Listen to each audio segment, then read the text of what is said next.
Puji Tuhan, saudari, kita akan melanjutkan pembahasan di dalam Aetero bulan September tahun 2025 yang berjudul Aspek-aspek krusial Matius 5 sampai 7. Dan kita akan melanjutkan di dalam pembahasan pengkajian berita yang ketujuh dengan judul Masuk melalui pintu sempit dan berjalan di jalan sesak yang membawa kepada hayat. Hayat ini adalah kondisi kerajaan yang senantiasa diberkati. Nah, saudara-saudari, di dalam berita sebelumnya kita telah melihat ada 6 berita, dari berita pertama sampai dengan berita yang keenam membahas mengenai apa adanya umat kerajaan, dan mereka adalah pribadi yang bagaimana, ya, pribadi umat kerajaan, berbicara mengenai orangnya, pribadinya umat kerajaan, apa adanya umat kerajaan. Di dalam berita yang pertama, saudari, ada 2 syarat sebagai dasar, ya. Adalah sebagai umat kerajaan. Yang pertama, saudari, adalah perlu miskin dalam roh dan memiliki hati yang murni agar bisa melihat Allah, saudari. Kemudian di dalam berita yang kedua ada 3 keadaan yang diberkati. Adalah umat kerajaan seharusnya berduka cita terhadap dunia ini dan menjadi pribadi yang lemah lembut dan membawa damai. Itulah 3 keadaan yang diberkati. Dan apa adanya umat kerajaan seharusnya adalah seorang manusia pendoa. Puji Tuhan, ya. Dan di dalam berita yang keempat, apa adanya umat kerajaan seharusnya menjadi orang yang berbelas kasihan. Dan di dalam berita yang kelima, umat kerajaan, ya, orang yang umat kerajaan, pribadi umat kerajaan seharusnya menempuh kehidupan tersembunyi. Dan pribadi umat kerajaan di dalam berita yang keenam seharusnya sempurna sama seperti Bapa yang adalah sempurna. Puji Tuhan, saudara, ya. Sekarang di dalam berita yang ketujuh sampai dengan berita yang kesembilan, berita 7, 8, dan 9 membahas mengenai apa yang dilakukan umat kerajaan. Bagaimana umat kerajaan seharusnya hidup dan bekerja. Jadi, saudari, ini berbicara mengenai penempuhan hidup umat kerajaan.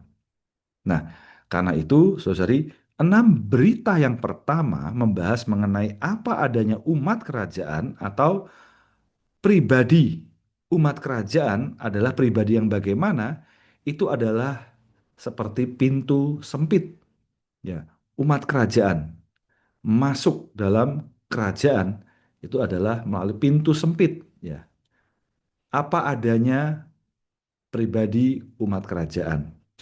Dan setelah melewati pintu sempit, bukan berarti selesai, saudara-saudari, ya. Setelah melewati pintu sempit, di sana ada jalan yang harus ditempuh sampai pada kesudahannya. Jadi penempuhan kehidupan orang Kristen, saudari, adalah sampai seumur hidupnya. Dia berjalan di jalan sesak. Justru hal ini membawa kepada hayat. Dan hayat ini, saudari, ya, hayat ini adalah kondisi kerajaan yang senantiasa diberkati.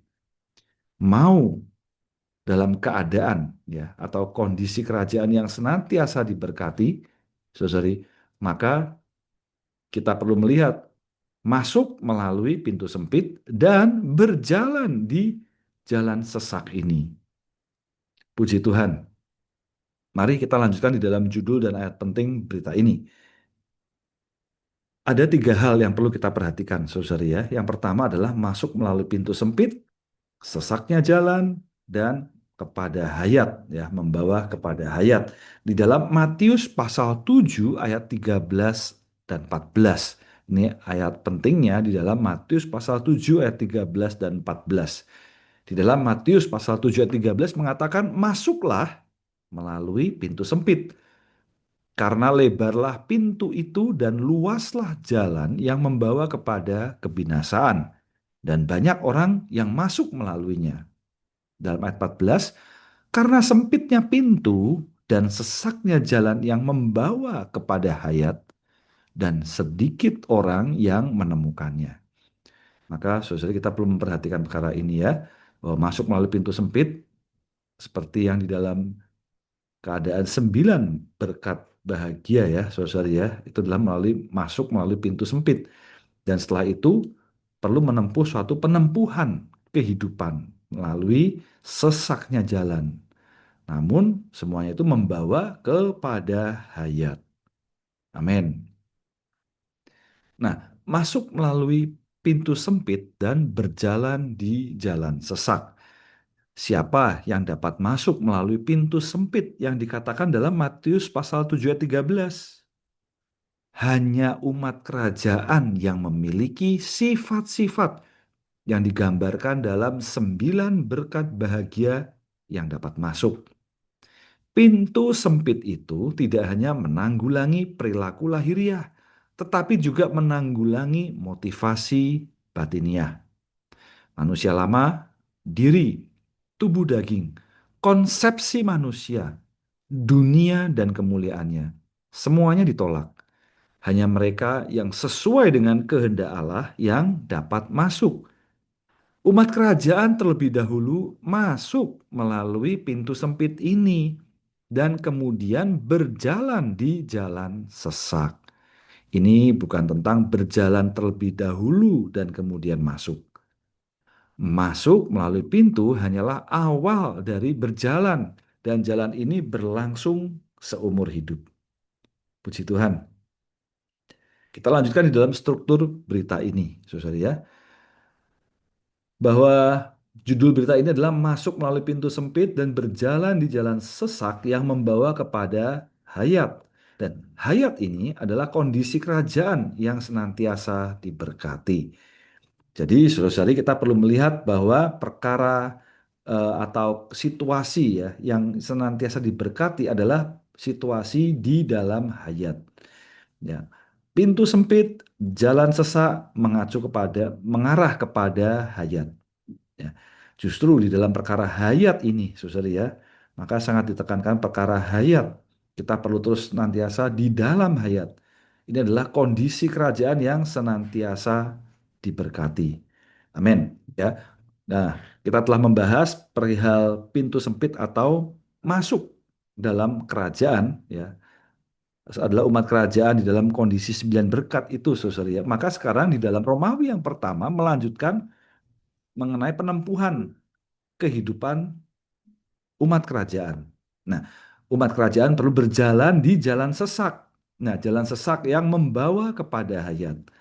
Puji Tuhan, penempuhan ini ya, penempuhan jalan sesak ini membawa kepada hayat. Nah, setelah kita sampai kepada hayat, Romawi kedua membahas bahwa kita perlu tetap tinggal di jalan hayat. Nah, saudara-saudari, jalan hayat ini adalah jalan Philadelphia. Ya, ini seperti yang diwahyukan dalam kitab Wahyu, saudara-saudari ya, bahwa hari ini kita adalah Philadelphia. Ya, puji Tuhan, saudara ya. Namun perlu dijaga kondisinya, tetap berada di jalan Philadelphia. Nah, Romawi yang keempat menjadi sebuah peringatan bagi kita bahwa kelanjutan jalan Philadelphia adalah menghindari menjadi Laodikia. Saudara-saudari, kita sungguh menghindari menjadi Laodikia. Kita perlu senantiasa berada di dalam jalan Philadelphia melalui tetap tinggal di jalan hayat. Nah, bagaimana kita tetap tinggal di jalan hayat?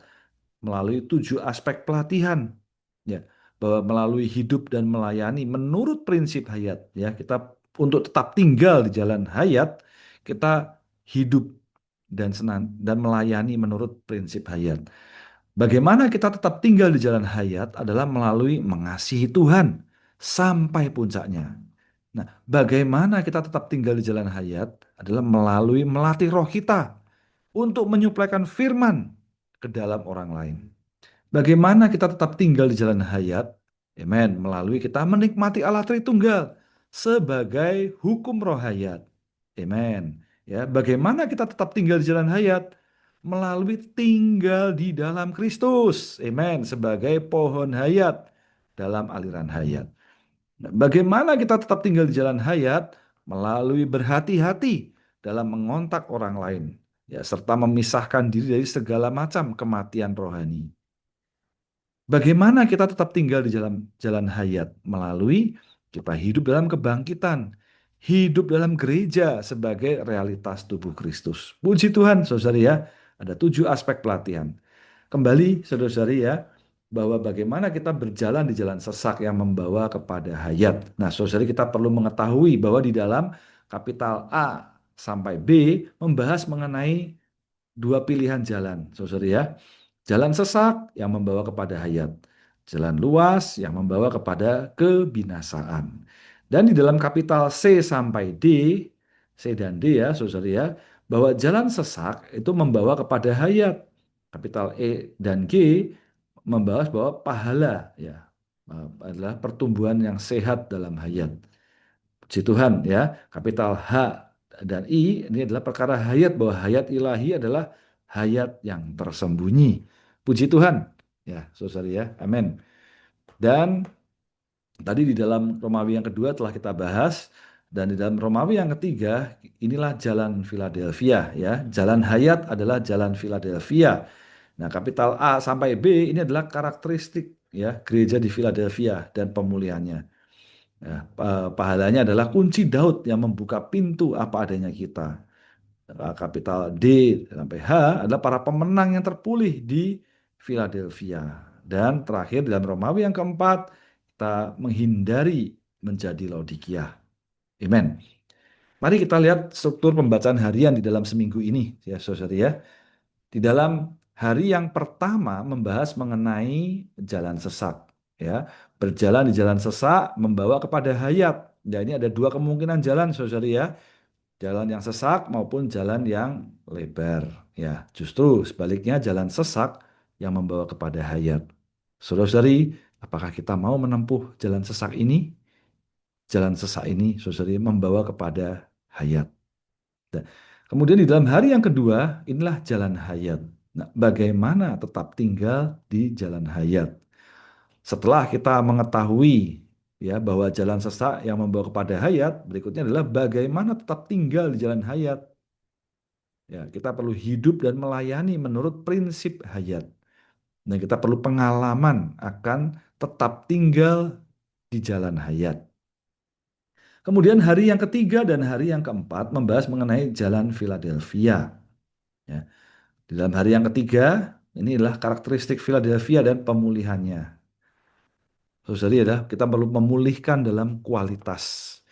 Dan di dalam hari yang keempat, ya ini adalah pahalanya Tuhan menggunakan kunci Daud untuk membuka dalam 2 aspek, ya secara objektif maupun secara subjektif, dan membuka pintu apa adanya batiniah kita. Ini adalah aspek yang subjektif, ya saudara ya, batiniah kita. Dan di dalam hari yang kelima dan hari yang keenam membahas mengenai kelanjutan jalan Philadelphia adalah menghindari menjadi Laodikia. Kalau di dalam awal adalah jalan hayat ini adalah jalan Philadelphia, selanjutnya kita menghindari menjadi Laodikia. Nah, bagaimana menghindari menjadi Laodikia? Maka kita perlu mengenal makna dan karakteristik Laodikia dan membahas mengenai jalan untuk menghindari Laodikia. Nah, saudara, di dalam hari yang keenam, ya, Tuhan menasihati Laodikia untuk membayar harga untuk mengatasi kejatuhan mereka. Membayar harga dengan membeli emas, sifat Allah, ya, hayat Allah, ya, saudara ya. Lalu jubah putih dan salep mata, ya. Puji Tuhan, ya, Kristus sebagai jubah putih kita dan Roh Kudus sebagai salep mata kita, saudara ya. Amin. Kemudian kita memasuki pembahasan setiap detailnya. Kita perlu berjalan di jalan sesak yang membawa kepada hayat. Nah, membahas mengenai 2 kemungkinan jalan, ya, jalan sesak dan jalan yang lebar. Nah, saudari, di dalam Matius pasal 7 ayat 13 dan 14 dikatakan, masuklah melalui pintu yang sempit, karena lebarlah pintu itu dan luasnya jalan yang membawa kepada kebinasaan, dan banyak orang yang masuk melaluinya. Ayat 14, karena sempitnya pintu dan sesaknya jalan yang membawa kepada hayat, dan sedikit orang yang menemukannya. Nah, saudara, kita perlu melihat bahwa perkara ini adalah perkara jalan, ya, jalan yang membawa kepada hayat, ya, ini jalan, ya, membawa kepada hayat adalah ini, ya, jalan yang membawa kepada hayat adalah jalan itu, jalan kebenaran, jalan keadil benaran, jalan damai sejahtera, jalan yang menyelamatkan dan jalan Tuhan. Ya, puji Tuhan. Ya, sebaliknya bahwa jalan yang membawa kepada kebinasaan adalah jalan luas. Nah, jalan luas itu menurut sistem dunia yang memuaskan selera alamiah, mendapatkan orang banyak, mempertahankan karir manusia dan mencapai kesuksesan manusia. Nah, saudari tentunya adalah secara duniawi ya. Menurut sistem dunia. Kita garis bawahi ini menurut sistem dunia. Nah, saudari untuk ini banyak orang yang suka ya. Banyak orang yang masuk melaluinya ya. Banyak orang. Nah, saudari kita perlu memperhatikan bagian ini ya, banyak orang. Dan perkara jalan hayat ya, ini sedikit orang. Amen. Nah, justru jalan sesak ini membawa kepada hayat ya, jalan sesak yang membawa kepada hayat. Nah, kita akan melihat saudara ya, bahwa dalam Kolose 1:28 mengatakan dialah yang kami beritakan dengan segala hikmat menegur setiap orang dan mengajar setiap orang untuk mempersembahkan setiap orang kedewasaan penuh dalam Kristus. Ayat 29, untuk inilah aku berjerih lelah, berjuang menurut kuat kuasanya yang beroperasi di dalam aku. Nah, saudara-saudari, jalan yang sesak, bagaimana setiap kaum beriman, umat kerajaan, ya, dengan segala hikmat, ya, mengalami peneguran, ya, ditegur untuk disempurnakan, ya, untuk digenapi. Setiap kaum beriman diajar. Tujuannya adalah setiap kaum beriman mengalami kedewasaan penuh dalam Kristus. Untuk itu, saudari, semua kaum beriman berjerih lelah, berjuang bukan menurut pribadi, ya, alamiahnya sendiri, tetapi menurut kuat kuasanya yang beroperasi di dalam kaum beriman. Jadi, saudari, amen, ya, melalui setiap teguran, ajaran, ya, melalui doa persembahan, saudari ya, mempersembahkan setiap orang, setiap kaum beriman, setiap umat kerajaan mengalami kedewasaan penuh dalam Kristus. Ya, puji Tuhan, saudari ya.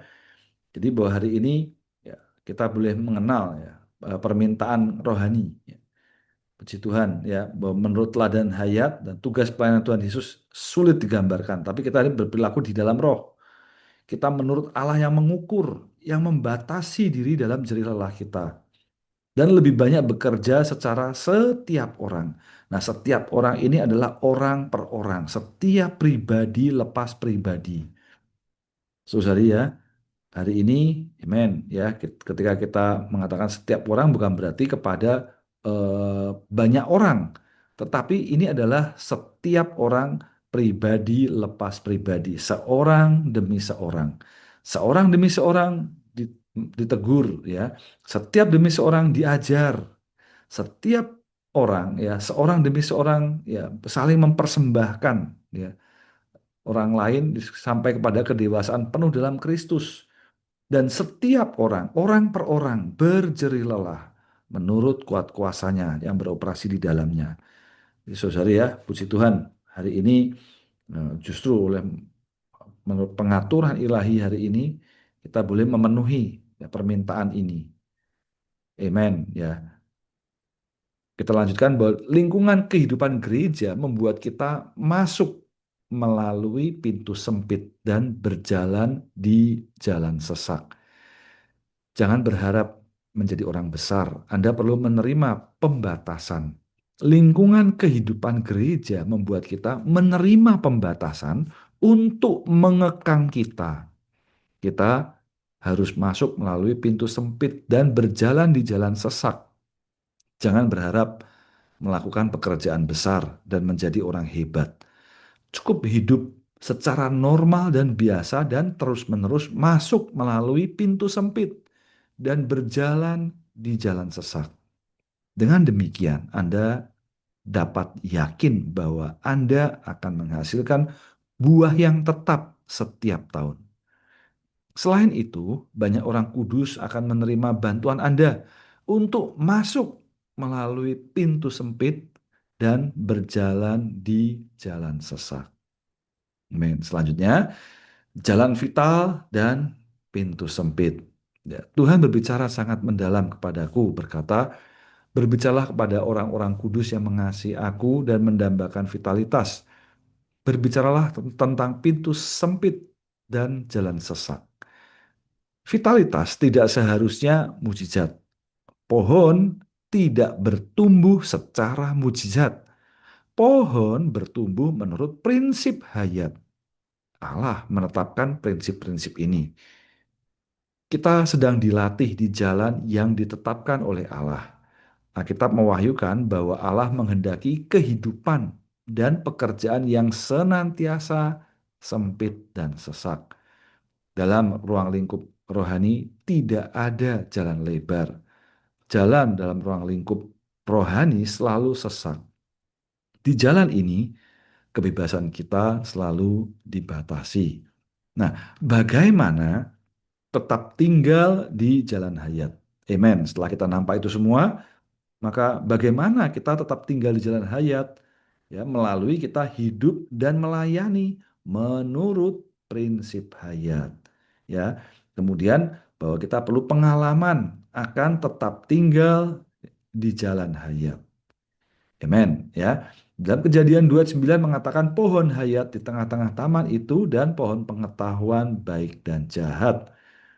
Nah, Wahyu 22:1 mengatakan sungai air hayat terang seperti kristal, mengalir keluar dari tahta Allah dan anak domba di tengah jalan kota itu. Dalam Wahyu pasal 22 ayat 2 dikatakan di sebelah sini dan di sebelah sana sungai itu ada pohon hayat. Nah, saudara di dalam kitab Kejadian ada pohon hayat, ya. Di dalam kitab Wahyu juga ada pohon hayat. Untuk ini, saudara ya, perlu ada sungai hayat yang mengalir, ya, mengalir, ya, mengairi sampai kepada kitab Wahyu.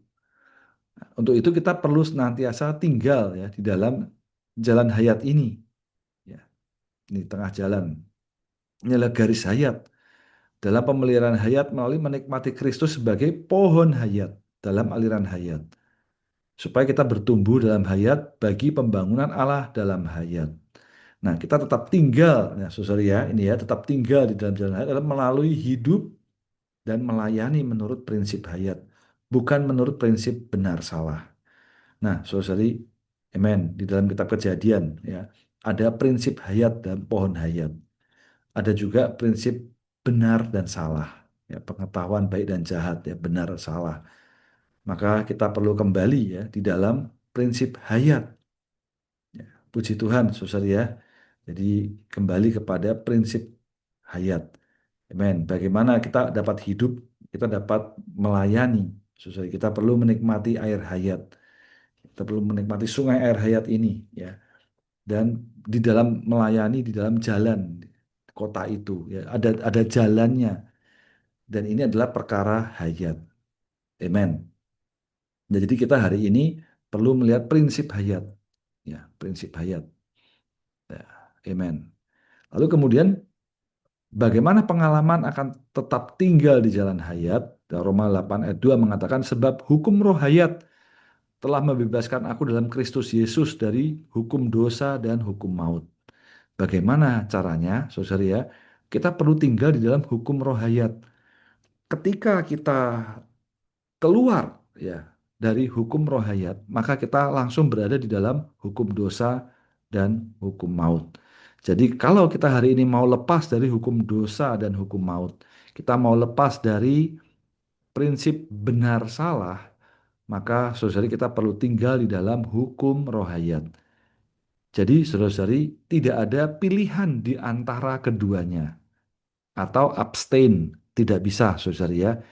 Kalau kita tidak di dalam hukum rohayat, maka kita di dalam hukum dosa dan hukum maut. Kalau kita di dalam hukum dosa dan hukum maut, kita otomatis tidak berada di dalam hukum hayat. Tapi hari ini kita perlu senantiasa tinggal di dalam jalan hayat, ya, menurut prinsip hayat, ya, adalah melalui mengasihi Tuhan sampai puncaknya, ya, dan akhirnya membawa orang lain, ya, menarik orang lain berlari mengikutinya. Tapi kita sendiri terlebih dahulu perlu mengasihi Tuhan Yesus pribadi lepas pribadi, ya. Jalan kita adalah untuk mengasihi Tuhan sampai puncaknya. Sepanjang jalan ini, saudara ya, kita mengasihi Tuhan sampai puncaknya. Amen ya, kita tetap tinggal di jalan hayat dalam melalui makan Yesus. Ya, bagaimana kita makan Dia? Melalui mendoa bacakan, merenungkan firman, melatih roh kita, menyuplai firman roh ke dalam orang lain. Amen. Kita senantiasa perlu makan Dia. Amen. Setiap hari, setiap saat makan Yesus. Puji Tuhan, Dia adalah makanan kita. Dan berikutnya adalah melalui menikmati Allah Tritunggal sebagai hukum roh hayat. Ini hukum roh hayat, ya, sebagai kapasitas ilahinya. Melalui kita tinggal di dalam Kristus sebagai pohon hayat dalam aliran hayat. Ya, pohon hayat dalam aliran hayat, saudara ya, di bawah kekuasaan Kristus sebagai kepala menurut sifat ilahinya. Nah, melalui berhati-hati dalam mengontak orang lain, serta memisahkan diri dari segala macam kematian rohani untuk kembali kepada Allah. Saudara-saudari, ya kita perlu berhati-hati ya, betul-betul menjaga kekudusan kita, memisahkan diri. Kalau kita sembarangan di dalam mengontak orang lain, mudah bagi kita untuk cemar, mudah bagi kita untuk jatuh ke dalam prinsip benar salah, mudah bagi kita untuk jatuh dalam prinsip dosa dan hukum maut. Amen. Karena itu kita perlu berhati-hati dalam mengontak orang lain. Kita tetap tinggal jalan hayat melalui hidup dalam kebangkitan. Nah, hidup dalam gereja sebagai realitas tubuh Kristus. Di dalam gereja lah, saudara ya, adalah perlindungan kita ketika kita senantiasa di dalam hidup gereja. Ya, sebagai realitas tubuh Kristus, kita tetap di jalan hayat. Selanjutnya, saudara ya, inilah karakteristik Philadelphia dan pemulihannya. Nah, saudari, mari kita lihat di dalam Philadelphia ya, Wahyu pasal 37 mengatakan, dan tuliskanlah kepada utusan gereja di Philadelphia. Demikianlah yang dikatakan ya, Philadelphia. Sorry ya. Nah, dalam 1 Yohanes pasal 4 ayat 8 mengatakan siapa yang tidak mengasihi saudara, dia tidak pernah mengenal Allah sebab Allah adalah kasih. Nah, kita mengenal bahwa esensi Allah, Allah kita, esensinya adalah kasih. Jadi Allah kita, apa adanya Allah kita adalah kasih. Nah, Philadelphia itu sendiri, saudara ya, terdiri dari dua kata ya, Phila dan Philadelphia, Philos ya, dan Adelphos, saudara ya, bahasa Yunaninya. Nah, makna kata Phila ya, adalah kasih. Delphos, Adelphos adalah saudara. Maka Philadelphia adalah kasih sesama saudara atau kasih persaudaraan, saudara ya. Kasih persaudaraan. Puji Tuhan akan kasih persaudaraan. Ya. Jadi karakteristiknya adalah kasih persaudaraan. Philadelphia adalah kasih persaudaraan. Saudara, di dalam hidup gereja ya, saudara-saudari saling mengasihi ya di dalam kasih Kristus. Inilah jalan yang ditetapkan Allah bagi gereja. Inilah jalan Philadelphia. Hidup gereja seharusnya penuh dengan kasih ya. Amen. Dan pemulihan Tuhan di Philadelphia adalah pemulihan dalam kualitas, ya, pemulihan kepada substansi sebermula gereja. Nah, apa substansi sebermula gereja? Tidak lain adalah substansi batinnya Allah, yaitu adalah kasih. Amen. Ya, karena Allah kita adalah kasih, maka gereja seharusnya juga adalah kasih. Ya, kita perlu memulihkan dalam kualitas kasih. Amen.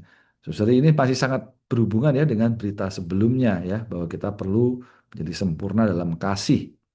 Maka puji Tuhan, inilah Philadelphia. Amen. Di dalam Wahyu pasal 3 ayat 8 mengatakan, aku tahu pekerjaan-pekerjaanmu karena kamu mempunyai sedikit kekuatan dan telah menaati firmanku serta tidak menyangkal namaku. Nah, sorry ya.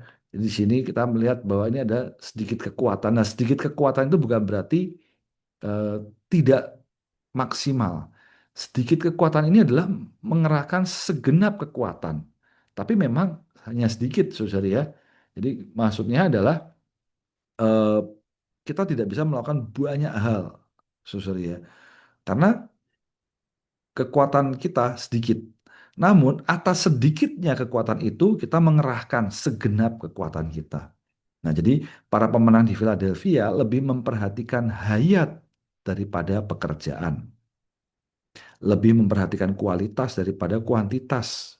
Mereka mempunyai sedikit kekuatan dan mengerti apa yang dapat menyenangkan Tuhan, bukan terletak pada berapa banyak yang mereka lakukan untuk Tuhan, tetapi terletak pada apakah mereka melakukan bagi Tuhan dengan segenap kekuatan mereka. Semoga melalui kalimat ini kita menjadi jelas ya, saudari ya. Jadi bukan terletak pada berapa banyak yang mereka lakukan. Justru karena sedikit kekuatan, tidak banyak, kekuatannya nggak banyak, maka eh, ti- tidak banyak yang mereka lakukan. Sebaliknya yang mereka lakukan adalah dengan segenap kekuatan mereka. Amen. Ya, apa yang mereka punya, saudara ya, adalah firman Tuhan. Firman ya. Menaati firman Tuhan dalam tugas pelayanan perjanjian baru yang satu-satunya. Bahwa menaati firman adalah kaya terhadap Allah melalui mendoa bacakan dan merenungkan firman-Nya, saudara ya, dan memustikan firman-Nya di dalam hati mereka. Dan tidak ada nama lain, ya, tidak ada nama lain, hanya ada nama Tuhan kita, yaitu Tuhan Yesus Kristus. Ya, tidak menyangkal nama Tuhan, sebaliknya mengasihi nama Tuhan, menolak semua nama, ya, selain nama Tuhan Yesus Kristus. Amen. Dan sebagai pahala bahwa di Philadelphia Tuhan menggunakan kunci Daud. Ya, ini membuka pintu dalam dua aspek ya, saudara ya. Wahyu 3:7 mengatakan, yang kudus, yang benar itu yang memegang kunci Daud. Dia yang membuka, tidak ada yang dapat menutup. Dia yang menutup, tidak ada yang dapat membuka. Nah, secara objektif, saudara ya, bagi penyebaran pemulihannya, Tuhan menggunakan kunci Daud untuk membuka pintu, ya, agar kebenaran pemulihan Tuhan, ya, penyebaran pemulihannya tersebar. Ketika dia sudah memulai, tidak ada yang dapat menutupnya. Di sisi yang lain, ya, aspek subjektif, Tuhan membuka pintu apa adanya batiniah kita, ya, supaya kita diubah dan dijadikan tiang dalam bait Allah. Amin. Padanya ada nama Allah, nama Yerusalem baru, dan nama Tuhan yang baru. Puji Tuhan, saudara ya. Amin. Nah, dia membuka pintu apa adanya batiniah kita, ya, secara batiniah. Ini pengalaman subjektif ya. Dalam Wahyu pasal 3:12 mengatakan, siapa menang, dia akan kujadikan tiang di dalam bait Allahku, ya. Dan dia tidak akan keluar lagi dari situ. Dan aku akan menulis padanya nama Allahku dan nama kota Allahku Yerusalem baru yang turun dari surga dari Allahku serta namaku yang baru. Nah, saudari, kita dapat melihat bahwa di Philadelphia, ya, Tuhan menggunakan kunci Daud ini akhirnya dia menjadikan tiang dalam bait Allah. Puji Tuhan, ya. Para pemenang tidak akan keluar dari bait Allah. Amin, ya. Nah, tiang-tiangnya, pilar-pilar ini, saudara, ada nama Allah. Satu nama, yaitu Allah kita, ya. Dan nama kota Allah kita, Yerusalem baru. Dan namaku yang baru. Nah, saudara, bahwa kata namaku yang baru ini, ya, namaku yang baru mengacu kepada tiang, yang adalah diri Allah sendiri. Ya. Nama kota Allah mengacu kepada tiang, adalah Yerusalem baru. Namaku yang baru mengacu kepada Kristus dalam makna baru. Nah, ku jadikan tiang, ya saudara ya. Jadi pada diri pemenang sebagai tiang menjadi Allah dalam hayat dan sifatnya, tetapi bukan dalam kealahan. Amen. Ya, dia menjadi unsur penyusun Yerusalem baru dan menjadi Kristus dalam makna pengalaman yang baru. Puji Tuhan bahwa hari ini bait Allah, ya, seharusnya dipenuhi dengan diri Allah sendiri. Amin, ya. Kita hari ini menjadi tiang-tiang, ya, pilar di dalam bait Allah. Amin. Kita dijadikan Allah dalam hayat dan sifat, bukan dalam kealahan yang disembah, ya saudara ya. Justru kita hari ini bersyukur bahwa kita hari ini ada hayat Allah di dalam kita. Selanjutnya, saudari, inilah puncak kebenaran perjanjian baru memberi kita kunci, ya, bahwa pencari yang mengasihi Tuhan dapat menjadi nama Allah yang tertulis, nama Yerusalem baru, dan nama Kristus yang baru. Ini berarti bahwa dia menjadi Allah dalam hayat dan sifat, tetapi bukan dalam kealahan. Dia juga menjadi Yerusalem baru dan Kristus dalam makna baru. Ini mustahil berdasarkan diri kita sendiri, tetapi dia yang memegang kunci Daud memiliki jalannya. Saya sangat bersyukur kepada Tuhan karena telah memperlihatkan kepada kita puncak kebenaran perjanjian baru dalam beberapa tahun terakhir.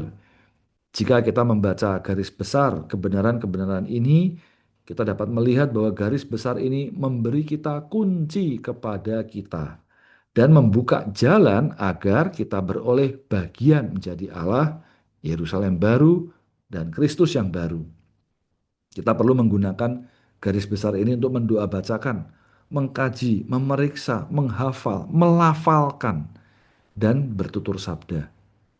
Hasilnya, kita akan memiliki pintu terbuka untuk memasuki realitas, yaitu untuk menjadi bagian menjadi Allah, Yerusalem baru, dan Kristus. Amin. Selanjutnya kita dapat melihat bahwa kelanjutan jalan Philadelphia adalah menghindari menjadi seperti Laodikia ya, menghindari menjadi Laodikia, saudara ya. Nah, kita perlu melihat dulu makna dan karakteristik Laodikia. Dalam Wahyu pasal 3 ayat 14 mengatakan, dan tuliskanlah kepada utusan gereja di Laodikia. Ayat 15, aku tahu akan pekerjaan-pekerjaanmu. Kamu tidak dingin dan tidak mendidih. Betapa aku ingin agar kamu dingin atau mendidih. Ayat 17, karena kamu berkata, aku berada dan telah menjadi kaya, serta tidak kekurangan apa-apa, tetapi tidak tahu bahwa kamu melarat, kasihan, miskin, buta, dan telanjang. Nah, saudari, ini makna kata Laodikia ya, makna kata Laod itu adalah bahasa Yunani berarti orang banyak, ya, umum ya, atau umum ya. Makna dikia ya adalah opini. Nah, Laodikia adalah Philadelphia yang terdistorsi. Ya, Philadelphia berada di dalam jalan hayat, ya, namun terdistorsi. Ya, ketika kasih sesama saudara hilang, ya, opini mayoritas adalah opini yang diterima, persetujuan mayoritas sudah cukup. Nah, saudara, itulah distorsinya, gangguannya, ya, kehilangan kasih, ya, menggunakan opini mayoritas, suara terbanyak, ya, persetujuan terbanyak, akhirnya terdistorsi. Nah, saudara ya, di mata Tuhan, karakteristik Laodikia tidak dingin, tidak mendidih, dan sombong rohani. Nah, mendidih seharusnya adalah karena kita berapi-api ya, membara di hadapan Tuhan, mengasihi Tuhan.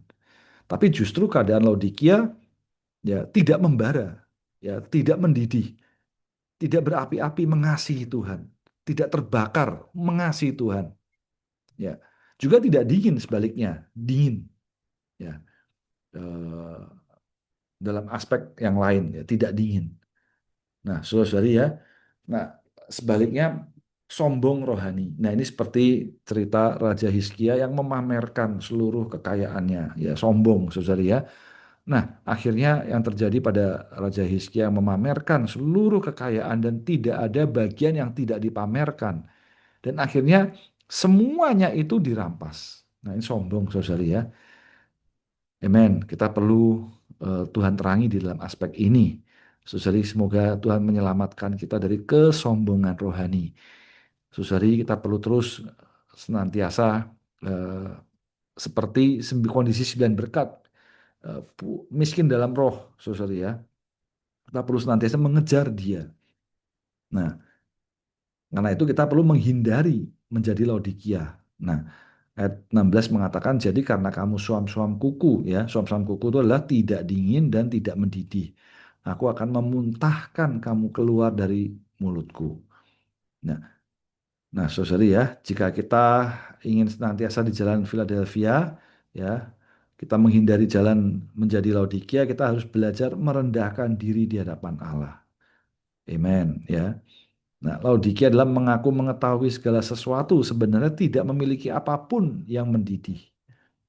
Gereja itu mengaku memiliki segala sesuatu, tetapi tidak memiliki apapun untuk dapat mempertaruhkan nyawa. Nah, saudara ya, dia mengingat kemuliaan masa lalu, tetapi melupakan keadaannya saat ini di hadapan Allah. Sebelumnya adalah Philadelphia, tetapi sekarang adalah Laodikia. Nah, saudari seharusnya suplai terang firman di dalam Philadelphia ya membuat seluruh saudara-saudari mendidih ya, mengasihi Tuhan sampai pada puncaknya, rela mempertaruhkan nyawa. Sebaliknya, saudari ya, Kalau kita menjadi Laodikia ya, tidak dingin, tidak panas, ya, suam-suam kuku, merasa kaya. Nah, saudari kita perlu menghindari menjadi Laodikia ini. Amen.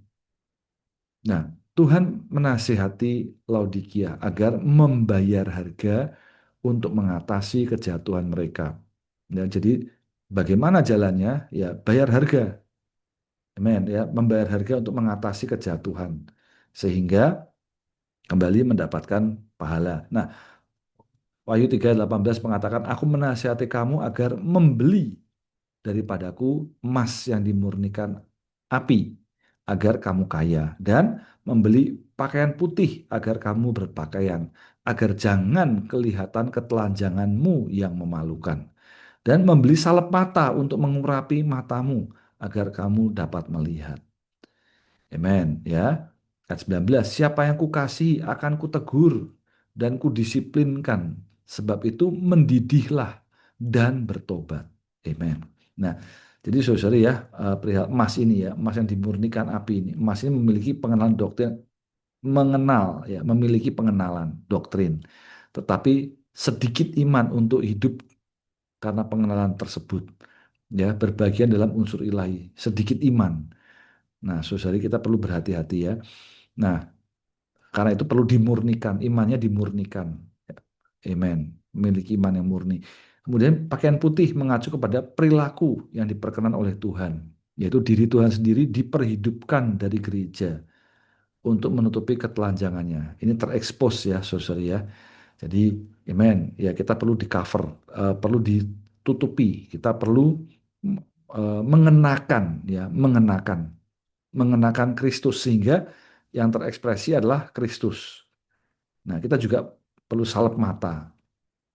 Ini mengacu pada roh pengurapan ya, diri Tuhan sendiri sebagai roh pemberi hayat ya, memerlukan salep mata ini menyembuhkan kebutaannya. Ya, puji Tuhan, Saudara ya. Gereja perlu bertobat ya dari tidak dingin dan tidak panas. Gereja perlu bergairah, mendidih, membara sehingga melaluinya memperoleh kembali kenikmatan akan realitas Kristus. Amen ya.